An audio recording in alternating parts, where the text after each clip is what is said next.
Across cultures and centuries, people report encounters with the divine, visions, voices, overwhelming love, transcendent awe. Are these glimpses of a higher reality, or just patterns in the brain? Theon, you begin. The existence of objective morality is one of the clearest signposts pointing beyond the material world. When we say something is truly wrong, not just unpopular or illegal, but morally wrong, we are appealing to a standard that transcends culture, evolution, and preference. For example, was the Holocaust wrong even if the Nazis believed it was justified? Is child torture wrong even if an entire society accepted it? If your answer is yes, then you believe that some things are objectively, universally evil. But where can such objective moral values come from in a purely naturalistic world? Evolution can explain why we feel moral impulses, but not whether those impulses are actually true. Social contract theory can explain consensus, but not rightness. And neuroscience can map brain states, but not moral obligations. If morality is real, it must be grounded in something beyond human opinion, in a moral lawgiver whose nature defines good itself. As C.S. Lewis argued, a man does not call a line crooked unless he has some idea of a straight line. God's existence is not just compatible with moral realism, it's the best explanation for why moral truths exist at all. Without God, there may be preferences, instincts, or laws, but not real justice, real rights, or real wrongs. The human cry for justice is not a glitch in evolution. It is an echo of something eternal. The argument from morality relies on a dangerous illusion, the idea that goodness must come from authority. Let's be clear, we do experience moral instincts. We feel guilt, empathy, outrage, but those feelings evolve to help social species cooperate. Morality is not handed down from on high. It is built up from the needs of sentient beings navigating a shared world. Objective moral truths can exist without invoking a god, just like objective mathematical truths exist without invoking a divine mathematician. Suffering is bad because it thwarts flourishing. Justice is good because it promotes equality, dignity, and trust.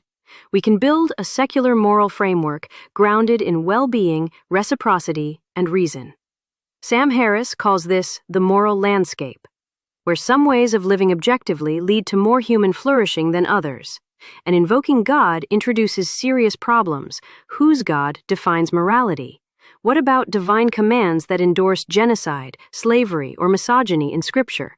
Is something good because God commands it? Or does God command it because it's good? That's the Euthyphro dilemma, and it hasn't gone away. We don't need a divine authority to recognize that rape is wrong. We don't need cosmic permission to fight for human rights. Morality is not proof of God. It is proof that sentient creatures can reason, feel, and choose. You've made a powerful case for moral psychology, not moral reality. Yes, evolution explains why we feel certain moral instincts, but it doesn't explain why we should act on them, even when it costs us. Take the example of sacrificing your life for a stranger. Evolution can't account for such radical altruism, nor can it explain moral guilt, the sense that we've violated something sacred even when no one else is watching. Your comparison to mathematics is interesting, but flawed. Math describes necessary truths about quantities and logic, not about value or duty. Morality makes claims like, "You ought not do this. You should protect the innocent." That oughtness cannot be reduced to brain chemistry or game theory. And the Euthyphro dilemma? Easily addressed. God does not invent morality arbitrarily. Goodness flows from his unchanging nature, a nature that is perfectly just, loving, and holy. So God is not above morality, nor beneath it. He is its foundation. Without that foundation, we are left with moral preferences masquerading as truth. You may oppose oppression or cruelty, but in a godless universe, you have no reason to call them wrong, only unpleasant or counterproductive. The moment you say, "This is evil," you step onto sacred ground. No, The moment you say this is evil, you step into human experience. You argue that moral oughts require God, but that's only if you define morality as a set of divine imperatives. What if morality is about minimizing suffering and maximizing flourishing for conscious beings? That's not arbitrary, that's grounded in reality. You say altruism is inexplicable under evolution, but it's not. Evolution favors not just individual survival, but inclusive fitness, cooperation, and kin selection.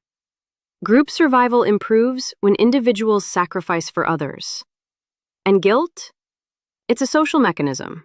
It keeps tribes together. It punishes selfishness. What you call sacred is what I call social, and there's nothing wrong with that. Your framework also fails on its own terms. If God's nature defines good, then we're still stuck asking, why is God's nature good? Why not a cruel God? Why not a deceptive one? If your answer is because that would be bad, you're relying on a moral standard outside of God. Morality works without gods. And when it needs defending, it's usually from people who believe they're acting for one. If you want to see the full debate, including every topic from fine-tuning to morality, consciousness, and more, tap the link on your screen now and watch the complete Does God Exist debate.